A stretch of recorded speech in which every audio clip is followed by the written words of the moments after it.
మూసీ పునరుజ్జీవ ప్రాజెక్టును చేపడతామని, Musi river front ఏరియాను అంతర్జాతీయ స్థాయిలో నిర్మిస్తామని ముఖ్యమంత్రి రేవంత్ రెడ్డి అన్నారు. New Development Bank director general doctor D J. Pandian Telangana సచివాలయంలో ముఖ్యమంత్రి రేవంత్ రెడ్డితో సమావేశమయ్యారు. మూసీ పునరుజ్జీవ ప్రాజెక్టు చేపట్టనున్నట్లు ముఖ్యమంత్రి వెల్లడించారు. మూసీ రివర్ ఫ్రంట్ ఏరియాను అంతర్జాతీయ స్థాయిలో అభివృద్ధికి ప్రణాళికలు వేశామన్నారు. నదిని సంరక్షిస్తూ నదీ జలాలను సుస్థిరంగా ఉంచడం, దీని ద్వారా స్థానికులకు ఎక్కువ ప్రయోజనం కలిగే విధంగా ఈ ప్రాజెక్టును మరింత అత్యుత్తమంగా తీర్చిదిద్దే విధంగా పనులు చేపడతామన్నారు. అలాగే మూసీ నది అభివృద్ధిలో పర్యావరణాన్ని కాపాడుతూ కాలుష్య రహితంగా సహజ వనరులకు విఘాతం కలగకుండా అభివృద్ధి చేస్తామని స్పష్టం చేశారు. వీటికి సహకరించాలని పాండ్యన్ను కోరారు. బీసీ కుల జనగణనకు కాంగ్రెస్ ప్రభుత్వం కట్టుబడి ఉందని తెలంగాణ బీసీ సంక్షేమ శాఖ మంత్రి పొన్నం ప్రభాకర్ స్పష్టం చేశారు. సోమాజిగూడ ప్రెస్ క్లబ్ లో బీసీ సంక్షేమ సంఘం ఆధ్వర్యంలో తెలంగాణ రాష్ట్రంలో సమగ్ర కులగణ జనగణన సాధన కోసం బీసీ మేధావుల విద్యావంతుల కుల సంఘాల పాత్ర అనే అంశంపై రౌండ్ టేబుల్ సమావేశం నిర్వహించింది. బీసీ సంక్షేమ సంఘం అధ్యక్షుడు జాజుల శ్రీనివాస్ గౌడ్ అధ్యక్షతన జరిగిన ఈ కార్యక్రమానికి ముఖ్య అతిథులుగా మంత్రి పొన్నం ప్రభాకర్, జస్టిస్ చంద్రకుమార్, మాజీ ఐఏఎస్ ఆఫీసర్ చిరంజీవులు, బీసీ కమిషన్ మాజీ చైర్మన్ బిఎస్ రాములు, చిన్న శ్రీశైలం యాదవ్ తదితరులు హాజరై ప్రసంగించారు. బీసీ కులగణన చేయాల్సిన ఆవశ్యకత, బీసీలు ఎదుర్కొంటున్న సమస్యల పరిష్కారానికి తీసుకోవాల్సిన చర్యలపై చర్చించారు. పారదర్శకంగా బీసీల సమస్యల పరిష్కారానికి కృషి చేస్తామని ప్రభాకర్ హామీ ఇచ్చారు. చాలా మార్పు వచ్చింది. ఆ విధంగా కుల వృత్తులను కూడా, ఎందుకంటే నేను గ్రామాల్లో తిరిగినప్పుడు చదువుకొని ఉద్యోగం రాక కుల వృత్తి చేయలేక కుటుంబానికి భారమై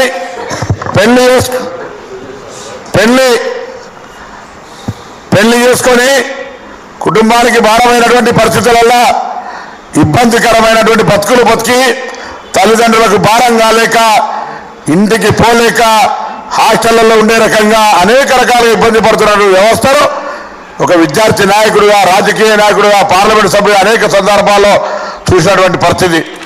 అందుకే నేను చెప్తాను, ఇలా మనం కుల వృత్తులు మారుతున్న దానికి అనుగుణంగా ఫ్యాషన్, అన్ని రకాల డిజైన్, టెక్నాలజీ అన్ని రకాలుగా మారుతూ ఉన్నప్పుడు కుల వృత్తుల్లో కూడా మన దగ్గర కుమ్మరి సంఘం వచ్చిండ్రు.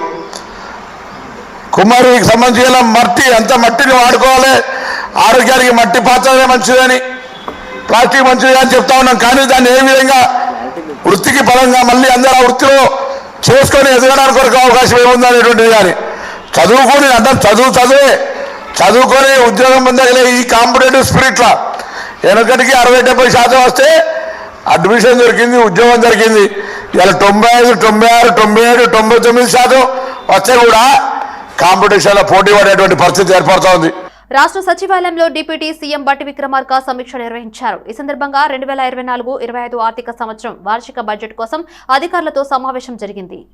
రాష్ట్ర మున్సిపల్ అడ్మినిస్ట్రేషన్, అర్బన్ డెవలప్మెంట్ రూపొందించిన ప్రతిపాదనలపై సంబంధిత అధికారులతో డిప్యూటీ సీఎం బట్టి విక్రమార్క సమీక్ష నిర్వహించారు.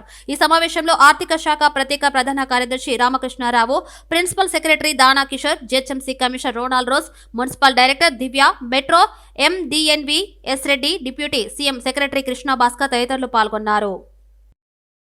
ఇటీవల అధికారంలోకి వచ్చిన కాంగ్రెస్ సర్కారు మహాలక్ష్మి పథకంలో భాగంగా మహిళలకు బస్సులో ఉచిత ప్రయాణ సౌకర్యాన్ని కల్పించిన విషయం తెలిసిందే. దీంతో ఆటో వాలాలు తీవ్ర ఆందోళనకు గురవుతున్నారు. మహిళలే ఆటోలను ఎక్కువగా ఎక్కుతారని, వారు ఎక్కకపోవడంతో కుటుంబ పోషణ భారంగా మారిందని అంటున్నారు. తమకు గిరాకీ ఉండటం లేదని వాపోతున్నారు. ఈ నేపథ్యంలో ఓ ఆటో డ్రైవర్ మద్యం మత్తులో ప్రజాభవన్ వద్ద తన ఆటోకు నిప్పంటించాడు. ఆటో డ్రైవర్ను మహబూబ్ నగర్ కు చెందిన దేవాగా పోలీసులు గుర్తించారు. ఆటో కిరాయిలు దొరకడం లేదని ఆటో డ్రైవర్ మనస్తాపానికి గురైనట్లు తెలుస్తుంది. కిరాయిలు లేకపోవడంతో ఆర్థిక ఇబ్బందులు ఎదుర్కొంటున్నట్లు సదరు వ్యక్తి వెల్లడించాడు. అయితే వెంటనే తేరుకున్న ప్రజాభవన్ సిబ్బంది, పోలీసులు ఆటోలో మంటలను అదుపులోకి తీసుకొచ్చారు. డ్రైవర్ దేవాను అదుపులోకి తీసుకున్నారు.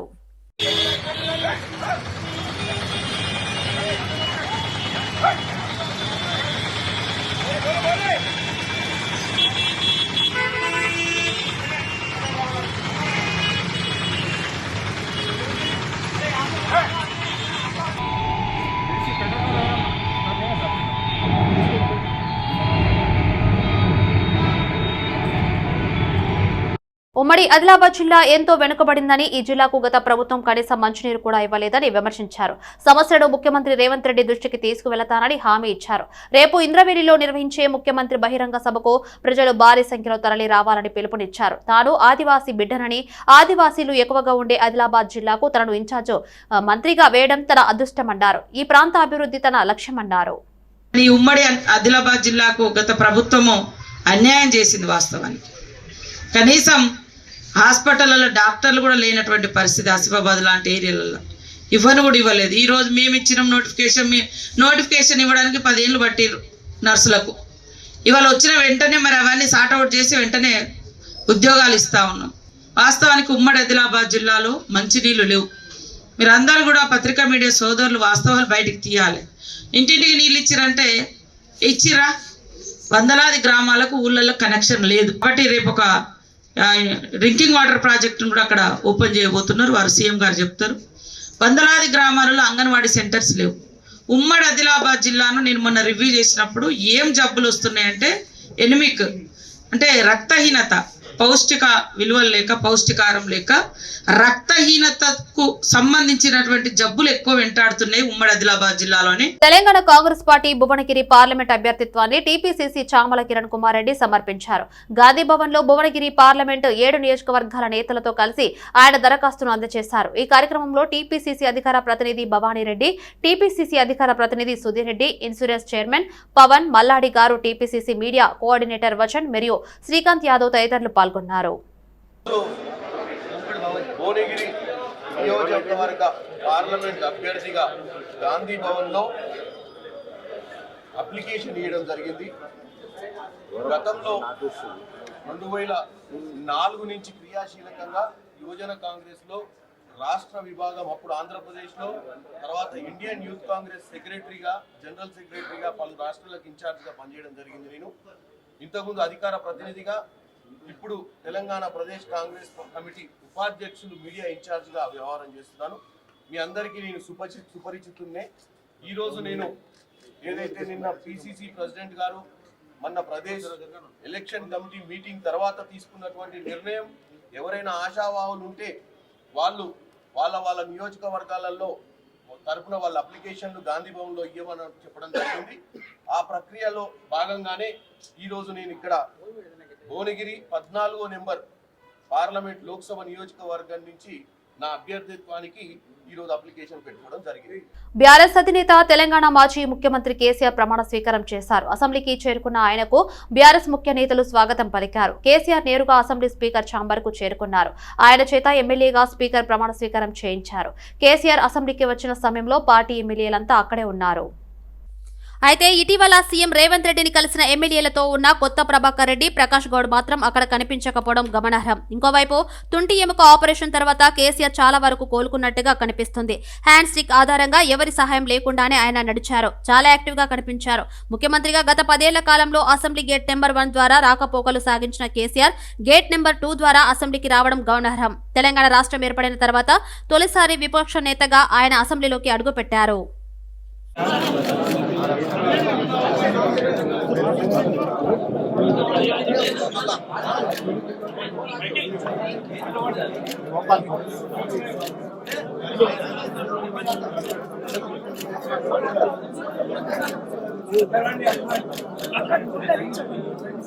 అట్లెళ్ళండి మీరు అట్లెళ్ళండి అమ్మా.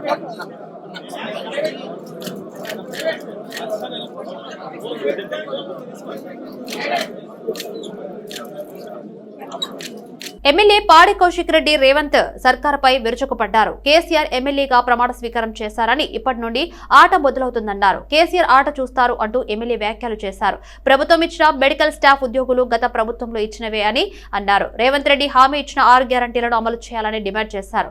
గ్రూప్ 1 నోటిఫికేషన్ ఇస్తామని ఎన్నికల్లో చెప్పారని, గ్రూప్ 1 నోటిఫికేషన్ ఎటు పోయిందని ప్రశ్నించారు. అబద్దాల పునాదులతో రేవంత్ రెడ్డి సీఎం అయ్యారని విమర్శించారు. నిన్న గౌరవ ముఖ్యమంత్రి రేవంత్ రెడ్డి గారు ఎల్బీ స్టేడియంలో 6596 ఉద్యోగాలని ఏవైతే తెలంగాణ తొలి ముఖ్యమంత్రి కేసీఆర్ గారు నియమించినరో పోయిన డిసెంబర్లో ఈ డిసెంబర్ కాకుండా పోయిన డిసెంబర్లో నోటిఫికేషన్లు ఇచ్చి ఎగ్జామ్ రాసి పత్రాలన్నీ తయారు చేసి అన్నీ చేసుకొని అది ఎలక్షన్ కోడ్ వచ్చడం వల్ల మనం అప్పుడు రిలీజ్ చేయలేకపోతే కేసీఆర్ గారు ఇచ్చింది తీసుకుపోయి ఏదో నువ్వు ఇచ్చినట్టు సినిమా బిల్డప్ ఇస్తే నీకు సిగ్గు శరము అనిపిస్తలేదా అని చెప్పి నేను ఈ గౌరవ ముఖ్యమంత్రి గారు నేను అడుగుతా ఉన్నాను.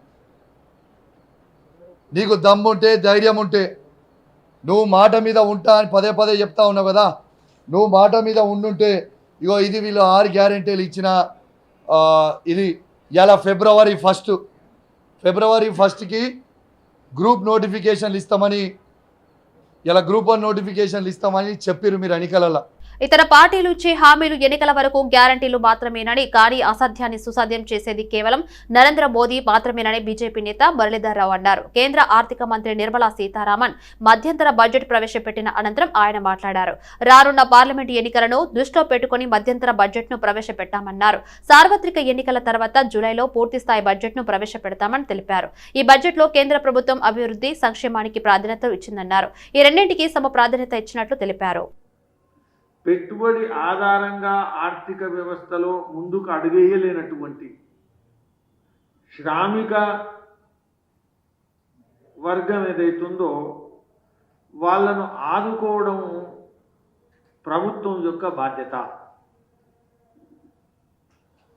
మనందరికి కూడా తెలుసు, నరేంద్ర మోదీ గారి ప్రభుత్వము అభివృద్ధికి ఎంతైతే ప్రాధాన్యత ఇచ్చిందో, గ్రోత్కి ఎంతైతే ప్రాధాన్యత ఇచ్చిందో, డెవలప్మెంట్కి ఎంతైతే ప్రాధాన్యత ఇచ్చిందో అంతే ప్రాధాన్యత వెల్ఫేర్, సంక్షేమానికి ఇచ్చింది. అనేక రకమైనటువంటి కేంద్ర ప్రభుత్వ పథకాల ద్వారా ఈ యొక్క సంక్షేమ రంగంలో ప్రజల యొక్క సంక్షేమం కోసం 360 డిగ్రీలో అనేక విషయాలను తీసుకుంటూ వచ్చింది.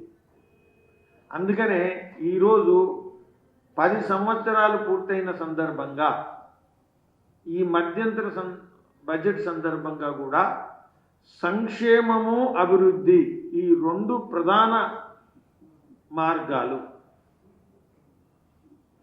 ఇవి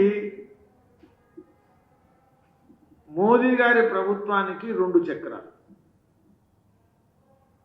ఒక మనిషి గత 2 అడుగుల మీద 2 కాళ్ళ మీద నడిచినట్టు అభివృద్ధి, సంక్షేమము 2 సమానమైనటువంటి ప్రాధాన్యత ఇస్తూ ఈ మధ్యంతర బడ్జెట్లో కూడా అదే విషయాన్ని ముందుకు సాగించడం జరిగింది.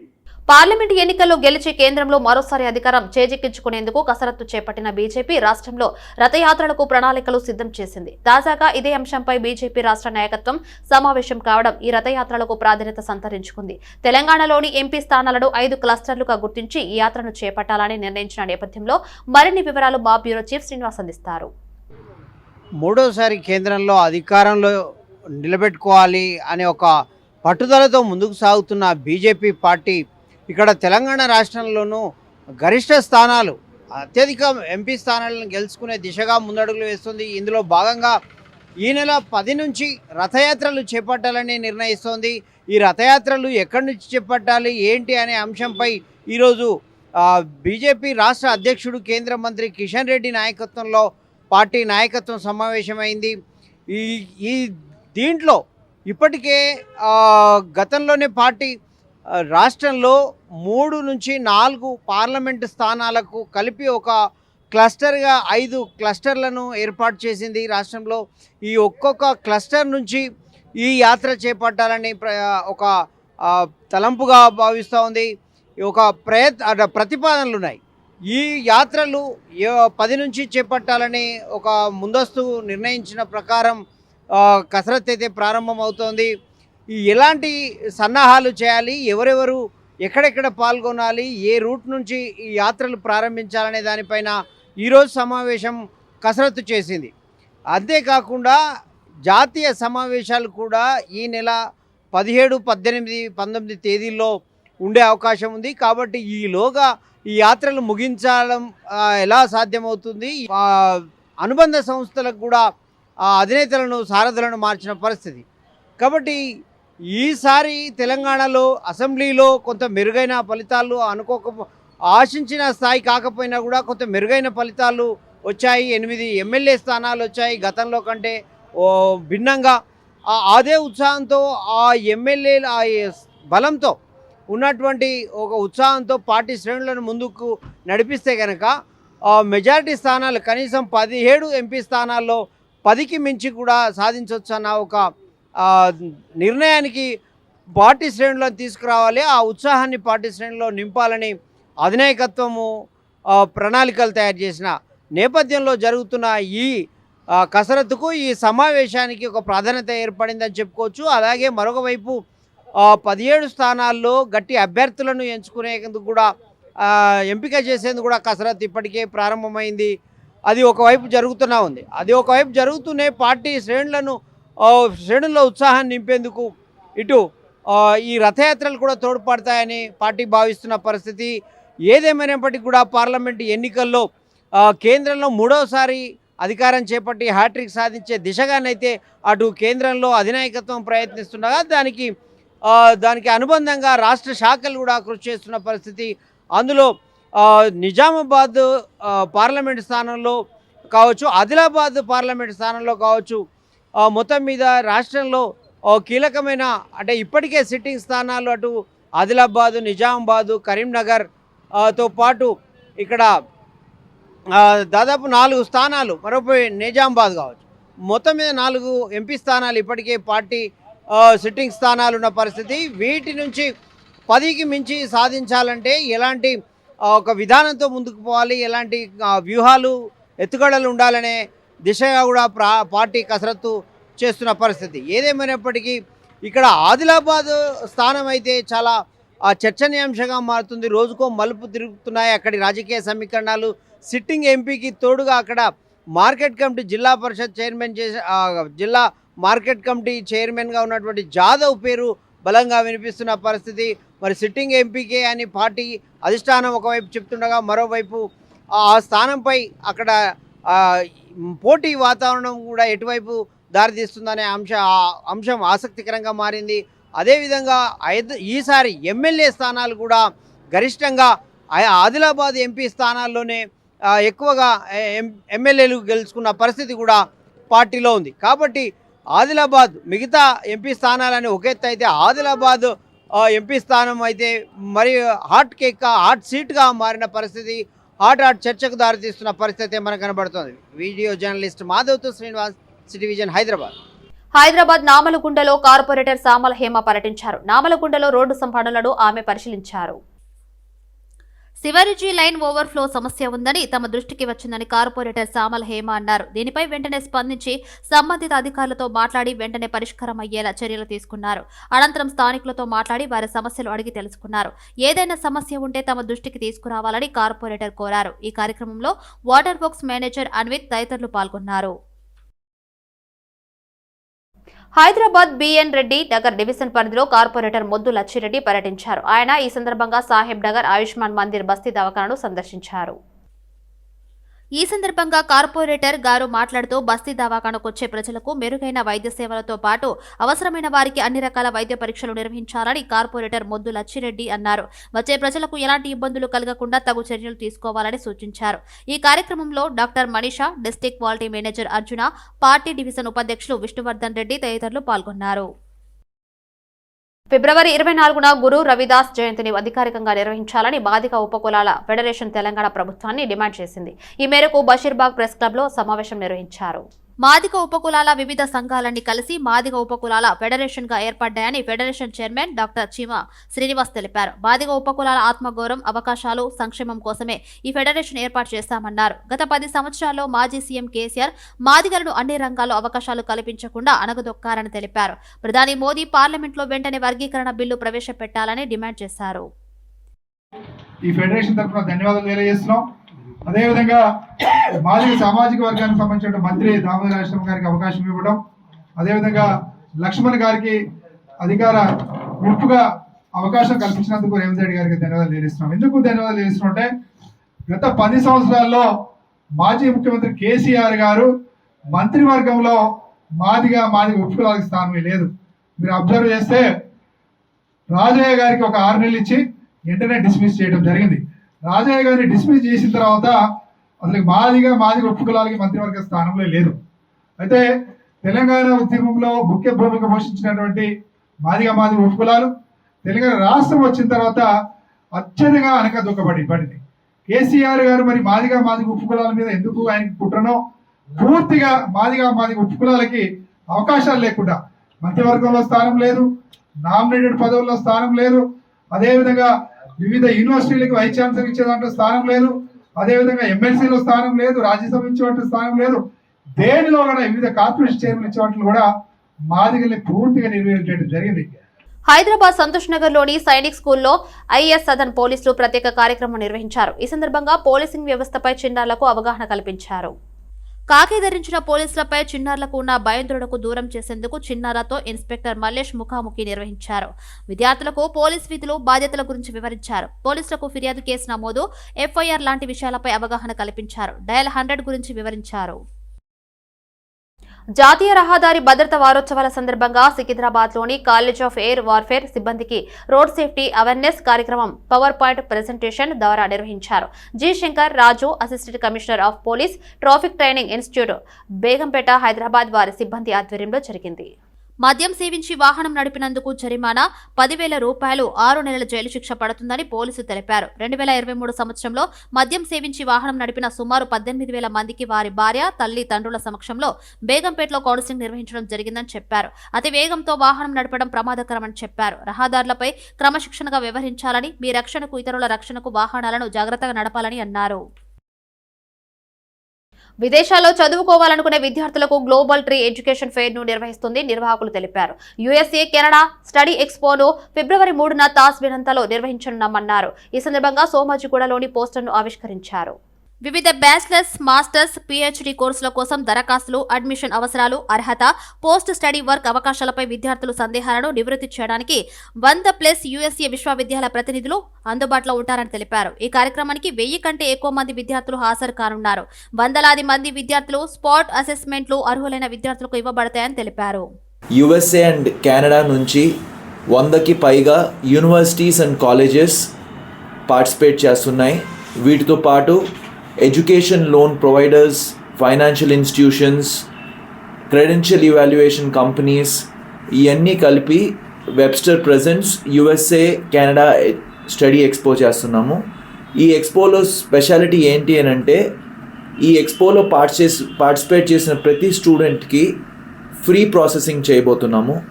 అలానే $1 మిలియన్ కన్నా ఎక్కువగా స్కాలర్షిప్స్ ఇవ్వబోతున్నాము. అండ్ మొట్టమొదటిసారిగా ఎప్పుడూ లేనట్టుగా ఆన్ స్పాట్ ఆఫర్ కన్ఫర్మేషన్స్ ఇవ్వబోతున్నాము స్టూడెంట్స్కి.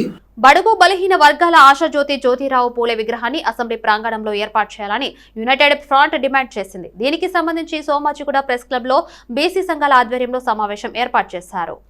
మంత్రులు శ్రీధర్ బాబు, పొన్నం ప్రభాకర్ నోరు అదుపులో పెట్టుకోవాలని రాజారాం యాదవ్ అన్నారు. ఎమ్మెల్సీ కవిత ఆధ్వర్యంలో పెద్ద ఎత్తున ఉద్యమం చేస్తామని హెచ్చరించారు.